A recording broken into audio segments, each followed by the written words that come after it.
Okay, so you can start by writing down this message that is above me. Okay, and this is the last part of your first message that you'll be creating as you create your own adventure. So by the end of you writing this down, you should be able to read out an entire full message and understand how it relates to the concepts that I've been talking about so far. So I'm going to go ahead and start with the idea that how the medium is the message. This is arguably McLuhan's most famous statement. These words have a great impact on modern media theories and modern philosophies surrounding technology. So the personal and the social consequences of these extensions or these tools that we use every day result from, this is a direct quote from the McLuhan reading, result from the new scale that is introduced into our affairs by each extension of ourselves or by any new technology. So this means that the medium itself has an effect on society's structure, on the social structures, and how people act within these structures. So when technologies mediate the construction of society,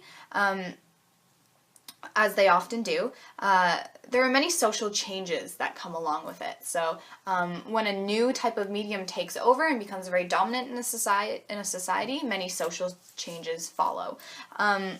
A real-life example of how the medium is the message would be the factory system during the industrial age. The factory system, which was fueled by the assembly line, changed the way products were made. It increased efficiency, and it started the revolution of mass production, and of course, which came with that, mass consumerism.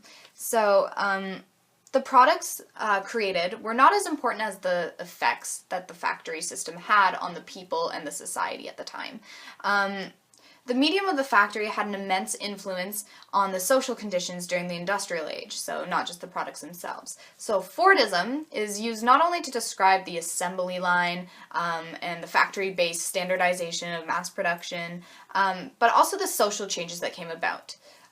So according to the factory system reading, it says this: at its core, then, rationalization is a worldview as much as a social process. It is not only the ability to master problems by measurement and calculation, but also an inclination to see problems as subject to this kind of solution. So, the factory system changed ways of thought. It changed the culture, and especially the workforce during the industrial age. So the consumer culture of mass consumerism began its rise as large amounts of products, and specifically the Model T with Fordism, which was a car,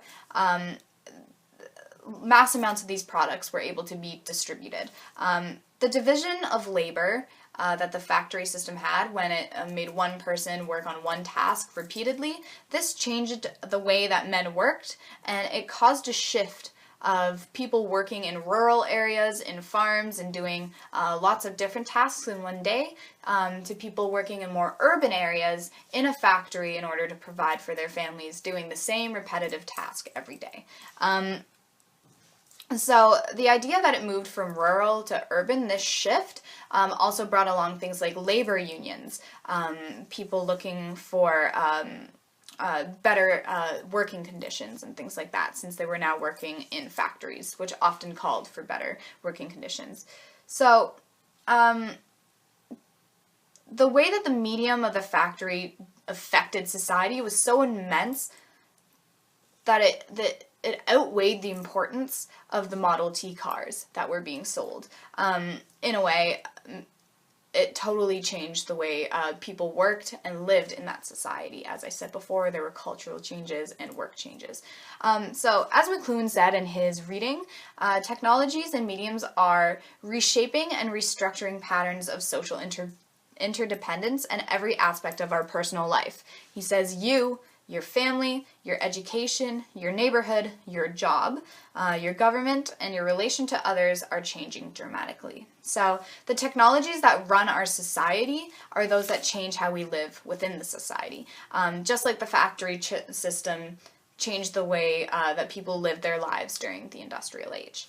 So now that we've finished the first message, you can go ahead, look down and read it. Think about the message that you have developed through clicking the different videos and how it might relate to what I've said. So it's time to try creating another message.